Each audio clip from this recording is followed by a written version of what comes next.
What is up, ladies and gentle nerds? It's your boy Graham, also known as HamHocks42 on the internet, and today we are jamming some historic, specifically a historic modular deck. Now, if you're not familiar with modular, we're gonna talk through it a little bit, and I gotta say, it's a very fun mechanic. Also, if you're not familiar with modular, you must not be playing modern, because I know that is a staple in modern that's been around for some time with cards, with specifically the card Arcbound Ravager, which originally, if I'm not mistaken, came out in Darksteel, and it's a house, is really all I can say about that. Well, we don't have access to Arcbound Ravager, but we have a couple of other things that can function in similar ways and produce some cool effects that are available in Historic, specifically thanks to Jumpstart Historic Horizons, which came out just a little bit ago.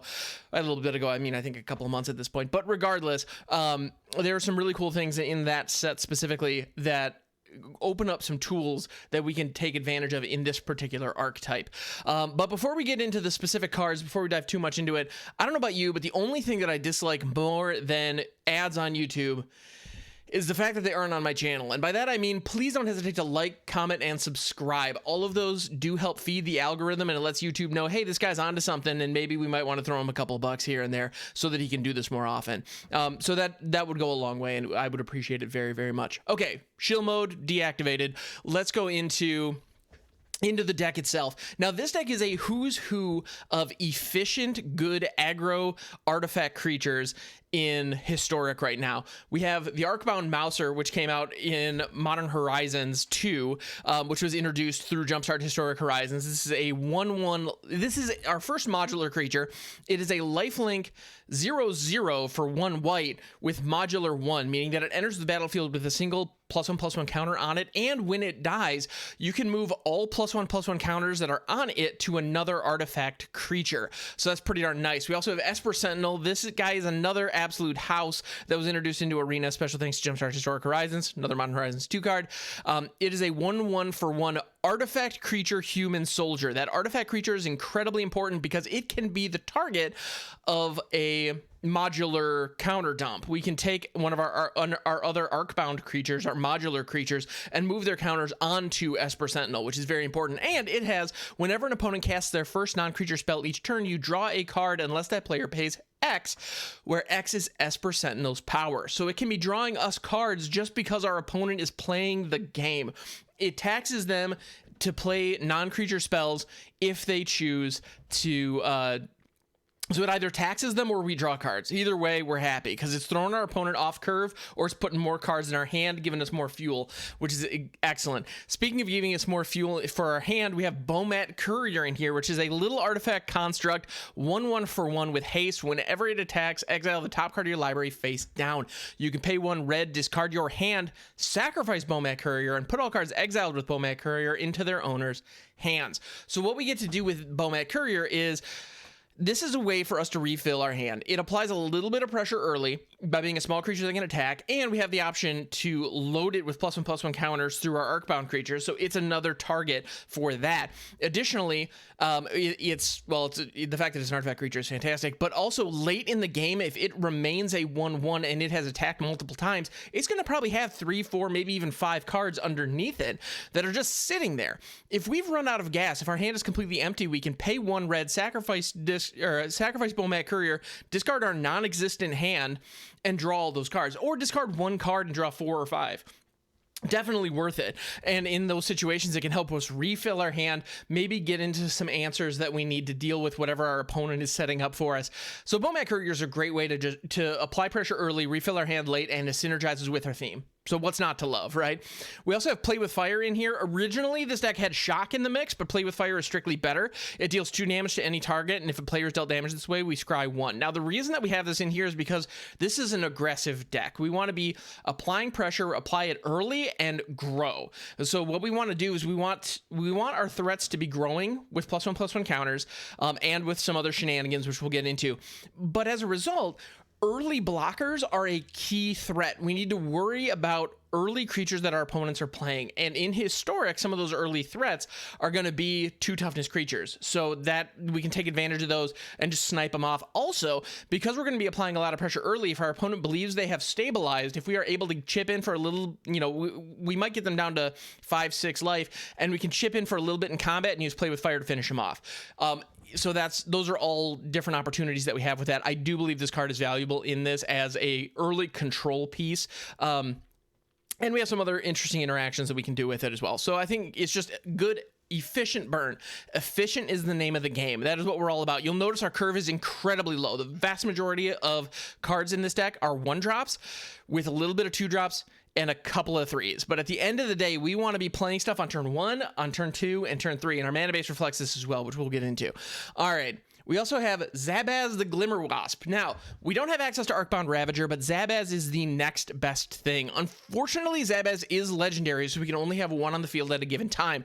However, it's a 0/0 with modular 1/1. So this is a 1/1 for 1 artifact creature insect. Now, the insect creature type isn't relevant for us, but the fact that it's an artifact is awesome. We're all about that. And it has the text, if a modular triggered ability would put 1 or more +1/+1 counters on a creature you control, that many +1/+1 counters are put on it instead. So, for example, if our Arcbound Mouser dies, and it has 1 counter on it, that 1 counter can now go to Zabaz, but instead of only getting 1 counter, they get 2 because of Zabaz's ability. So that's just fantastic. We have some other Arcbound creatures that are Arcbound 2, for example, and in that situation, instead of 2 counters moving, 3 counters would move. So that's pretty fantastic. The other cool thing about Arcbound creatures in general, or modular creatures, I should say, is that if +1/+1 counters are put on a modular creature, so if, for example, an Arcbound Mouser dies and its counters go to Zabaz, so now Zabaz is a 4/4 because it just required, or no, I'm sorry, it'd be a 3/3 because it just acquired 2 +1/+1 counters from the Arcbound Mouser dying. If Zabaz then, in turn, dies, we take the 3 counters that were on Zabaz and move them to another artifact creature, because we move all 3, not just 1, even though Zabaz's ability does say modular 1. It only cares about how many +1/+1 counters are on the creature, not what the modular number is, if that makes sense. So that's really useful. But wait, Zabaz has more text. Pay 1 red, destroy target artifact you control. So it's a shatter effect specifically for artifacts you control, which can be useful, again, with Arcbound creatures because we can do this at instant speed. So if we attack with 3 creatures, all of them are modular. I keep saying modular and Arcbound interchangeably because, generally speaking, modular creatures have the text Arcbound in their name, because that's just kind of flavorfully the style there. So I do apologize if that's confusing. But if we attack with 3 modular creatures and they only have 2 blockers, they choose to block 2 of them, we can sacrifice both of those pre-damage, move all their counters to the one that's unblocked. And if that one is Zabaz, for example, which we can also take advantage of Zabaz's other ability. But if we were to do that, all those counters would then move over to the unblocked creature prior to damage being dealt, and that damage could then go through to the face. Conversely, if they have a large threat blocking and we need to get it off the board, we can actually apply all those counters.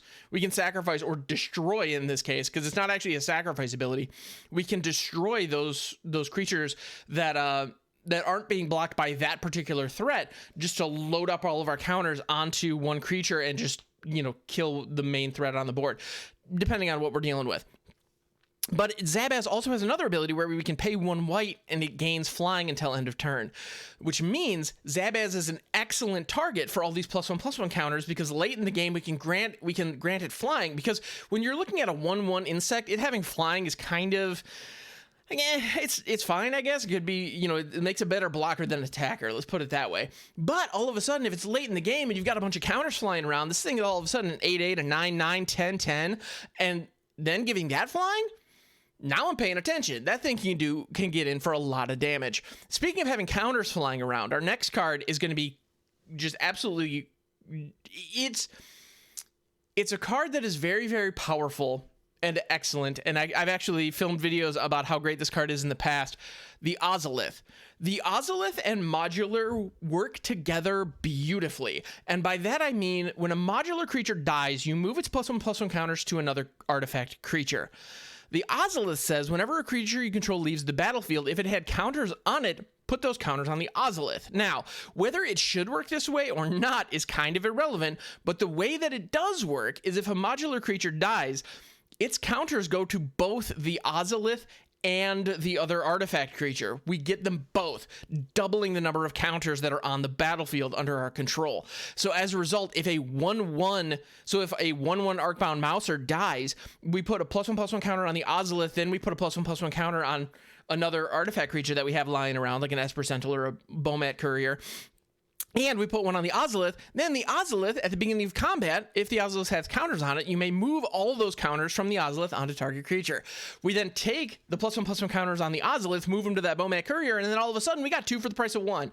That's beautiful. So the Ozolith has a potential to be something of a win more card, but it can also have the potential to be the edge we need to out aggro our opponents. So I think the Ozolith in this deck, it's a 2 of because it's legendary. So having multiples is not going to be effective, and it's actually going to be a dead card in our hand.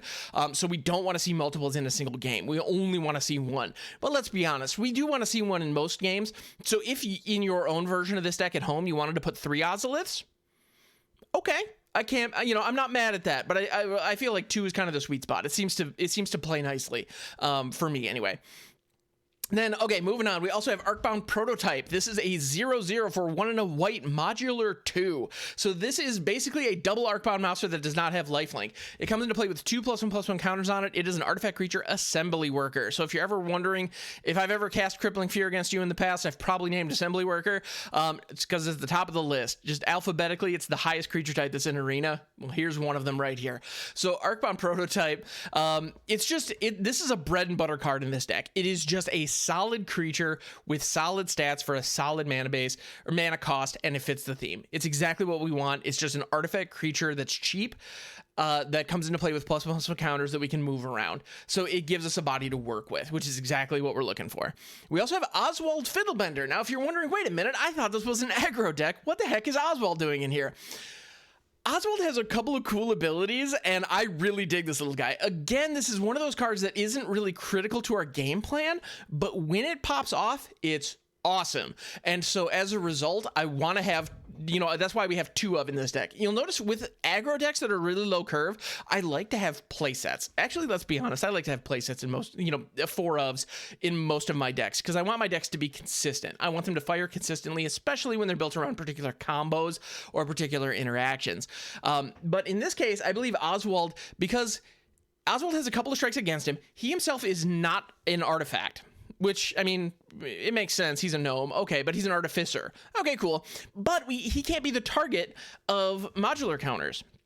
So if a modular creature dies, we cannot move their counters over to Oswald. That's a problem. Oswald is a 2/2, so he's got a decent-sized body, but again, that lack of being an artifact just means that there's no synergies in an aggressive fashion. So he's not a body that, and he's legendary, so we can't work with multiples. So again, if we have multiples in hand, they're dead cards, which we don't want, and it doesn't really fit our aggro plan. However, Oswald has a really cool trick up his sleeve called Magical Tinkering, where you pay 1 white, tap, sacrifice an artifact. When our artifacts die, they move their counters around. Awesome, love it. Search your library for an artifact card with mana value equal to 1 plus the sacrificed artifact's mana value. Put it onto the battlefield, then shuffle, activate only as a sorcery. What that means is we can upgrade our modular creatures and move their counters around. So we can turn an Arcbound Mouser into an Arcbound Prototype, for example, and we don't lose the counters from the Arcbound Mouser as long as we have a Zabaz or a Bomat Courier or an Esper Sentinel or something else to put those counters on. And best thing, we can sacrifice an Arcbound Prototype, which, as we discussed, is really just a bread and butter solid card.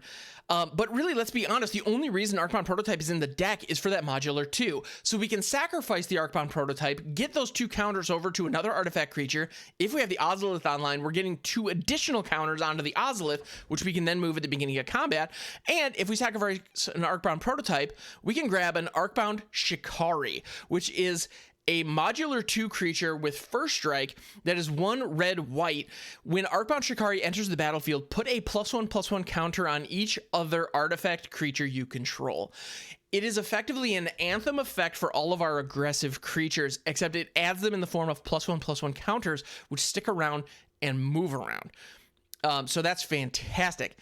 And so Arcbound Shikari, so Oswald Fiddlebender being able to just magically turn an Arcbound Prototype into an Arcbound Shikari takes the game from a situation where your opponent is kind of looking at the board, sweating a little bit, wondering, how do I deal with this, to a situation where they realize, oh, I can't. This is impossible, which is exactly what we're looking for. Speaking of kind of getting things out of hand, there was a 2-drop that we skipped over, which is Steel Overseer. This card is incredibly powerful, and it just doesn't really have a home in any particular deck right now until this one, because the Steel Overseer has an ability where you tap, put a +1/+1 counter on each artifact creature you control. We have a ton of artifact creatures. All of them, the majority of them, care about having +1/+1 counters applied to them, and we want to have as many +1/+1 counters flying around as possible. Steel Overseer adds a ton of those to the mix. This is a must kill the moment it hits the field for our opponents, which is excellent. The other nice thing about Oswald, actually, he has a tendency to pull focus as well. In my experience, people do use removal on Oswald because they are afraid of what he's capable of, with good reason. And same is true with Steel Overseer. Like, the moment Steel Overseer hits the field, if it is not dealt with, it will take over the game. This card is incredibly powerful in artifact creature decks, and that's exactly what we've got here. So I find Steel Overseer to be an absolute house in shells like this, and this is no exception. As far as our mana base goes, because, like I mentioned, we are incredibly low on the curve. We have, you know, we top out at 1, or we top out at 3 with our curve primarily being on 1. So at the end of the day, what we need lands that come into play untapped, and we need to be able to get both white and red mana, primarily white. So we have the Shocklands, naturally, so we have 4 of those. We also have the Pathways, because the Pathways do enter the battlefield untapped, and we do have access to both red and white, so that's handy. There's really no reason not to run these in this type of situation. We also have 4 Clifftop Retreat. When it enters the battlefield tapped unless you control a mountain or a plains, and then we have 4 mountains, 4 plains. To be honest, we should probably, like, I don't know if we should, but we could change this to be like 5 plains, 3 mountains, because the majority of our colored mana is white.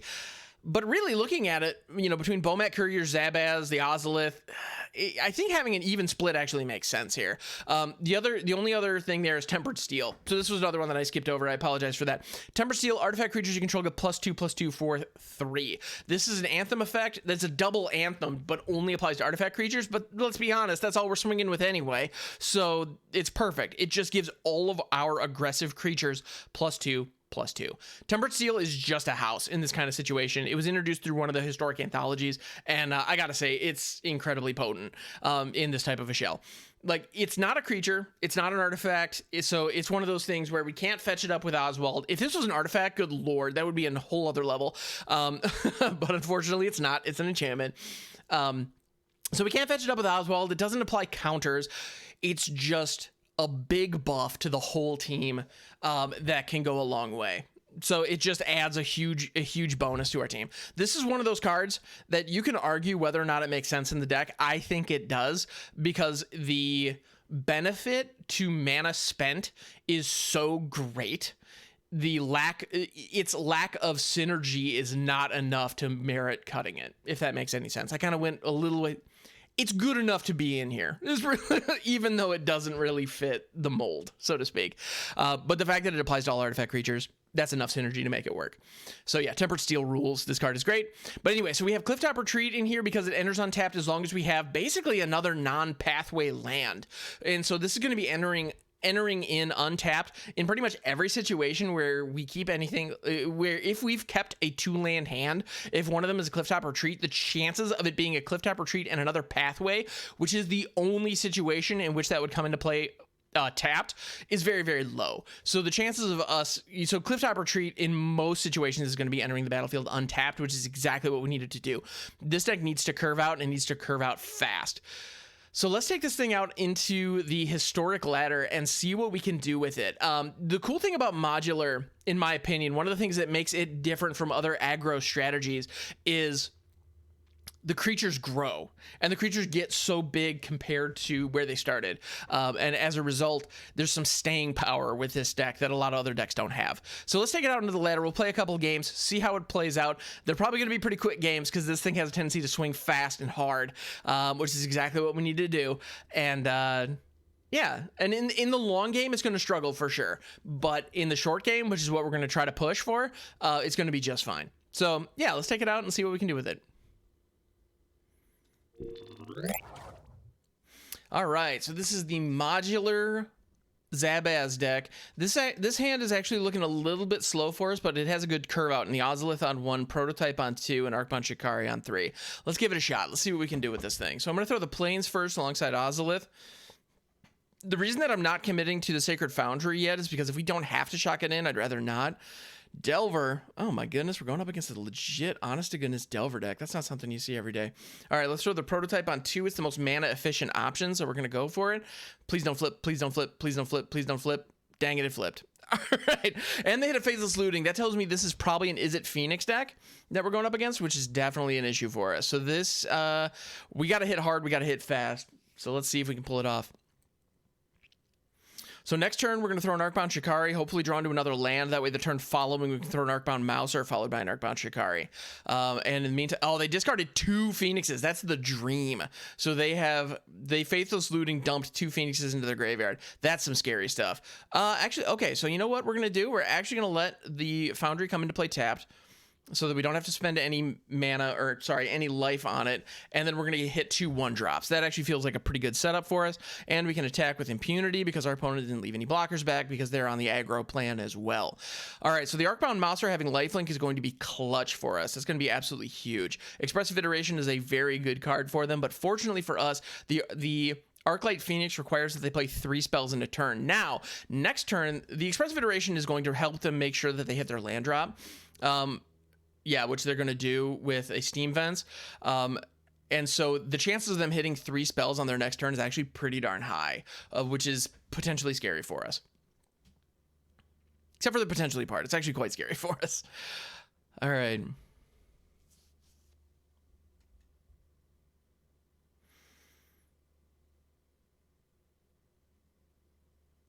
And they're going to Unholy Heat my Zabaz, which is definitely an issue. I wanted to keep that around. But we are going to get some Ozolith action. We're going to be able to buff up the Arcbound Mouser with Zabaz's modular ability, which is nice. Then we hit a land, and the Arcbound Shikari is coming down, buffing the team. We're also going to put some more counters on the Arcbound Mouser, and now we're going to start swinging. Booyah, Grandma. Let's do this thing. So the Arcbound Prototype is going to eat it. However, the Arcbound Mouser is going to get in for 4 damage, and I'm going to go ahead and buff the Shikari here. And we still have some counters on the Ozolith. So now we've got our damage spread out a little ways. They're going to flashback Faithless Looting from their graveyard. They're going to fill the graveyard and also tee up their hand for a Phoenix turn. Hopefully next turn is what they're going for. And they discard a land, which tells me that they have some more land in their hand. They also are chilling on 3 Phoenixes and a DRC. All right, the DRC. You down with DRC? Yeah, you know me. All right. Is that a good joke? No. Do I stand by it? 100%. All right.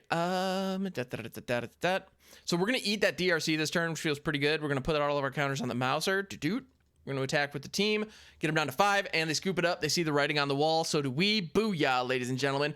That was an outrace on Is It Phoenix. Let's go. All right, next game. Nanunet. All right, let's do this thing.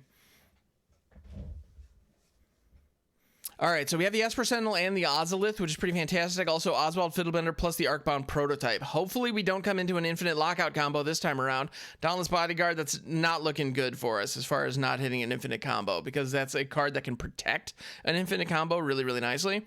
So let's throw the Esper Sentinel. There's a decent chance we're going to be able to draw a card off it early, which is nice if we can hit that.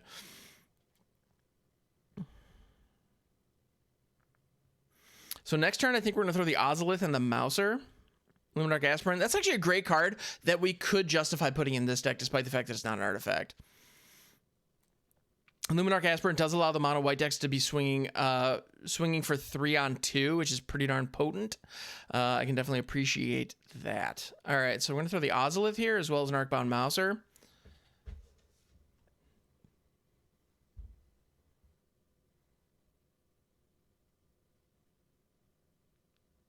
And I'm tempted to offer the trade here. In fact, I think I do. So this is a pretty aggressive play. I'm offering to trade an Esper Sentinel for a Luminarch Aspirant. You could make an argument that either of us, like, I don't know what they have in their hand. If it's full of creatures, then it doesn't make sense for them to take that trade. They're going to get the Arcbound Mouser. The Ozolith is going to buff, but we're not going to get the modular trigger, unfortunately. All right.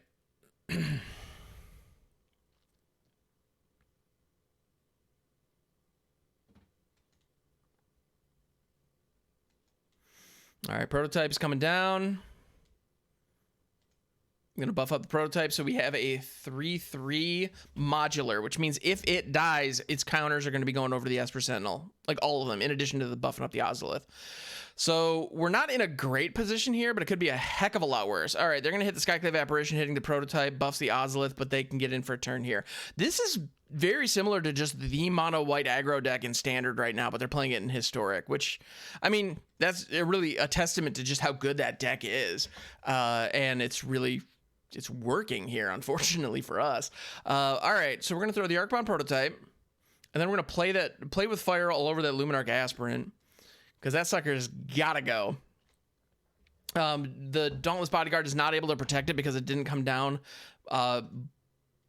melded to it. All right, so we're going to take action, buff up the Arcbound Prototype, turn it into a 5/5. Esper Sentinel's not doing squat here for us. All right. And they're going to Coco, but we are going to draw a card off it, which is nice. I'll take it. And it's a land. That's not helpful. And what do they Coco into? More removal creatures? Yep, one of them. And Adeline, the Resplendent Cathar. I mean, this is the mono... what they've done is they've taken the mono white standard deck and added Collected Company to it and put it in historic. And it's good enough that it's working. We're going to block 3 damage here, but it's not going to be enough. We're still dead. My goodness, that's insane. All right. Another game with the modular historic deck. So let's see. 2-lander with Esper Sentinel and Zabaz the Glimmerwasp. Now, Zabaz is a key piece of this puzzle, which, candidly, for the last couple of games, we haven't really been seeing as often as I need. So, at least the last couple of games that I've recorded. Let's go ahead and take this shot here. So, I'm going to throw this down as a white mana source. So we're going to have access to Tempered Steel on 3. We're going to throw Zabaz and another Esper Sentinel. Esper Sentinel is going to swing in for 1. Now, we're going up against mono red aggro, so it's going to be a question of who can race harder. Let's see if they keep attacking, and they do. Interesting. This is a no-block situation. Come on in. Welcome to my face, opponent. It has all the amenities. All right, Tempered Steel. Let's go. Ba-boom. This is 9 damage. A casual 9 damage on turn 3. All right, I'm feeling pretty good about this. So they have the Ramanap Ruins, deal 2 damage to each opponent, but they have to pay 4 in sacrifice to do so. Roiling Vortex isn't bad, but we're going to draw off both Esper Sentinels. Let's go. All right, now at this point, because we have 4 cards in hand, they also have 4 cards in hand. Robber the Rich does not trigger, and they are going for the attack. That is a gutsy play. All right, so the Roiling Vortex is going to hit. I believe that actually wins us this game because we can throw the Bowmat Courier, which is going to come down as a 3/3 with haste. And I'm going to throw the Prototype just for good measure. And we win. There it is, ladies and gentlemen. All right. So this is the modular aggro deck. As you can see, it out-aggroes other aggro decks or other fast decks like the Is It Phoenix deck quite nicely. However, mid-range decks or decks with infinite combos, it does definitely struggle with. So this is all-in, focused aggro. If that's your kind of jam, then jump in, give this deck a shot. It's actually a lot of fun.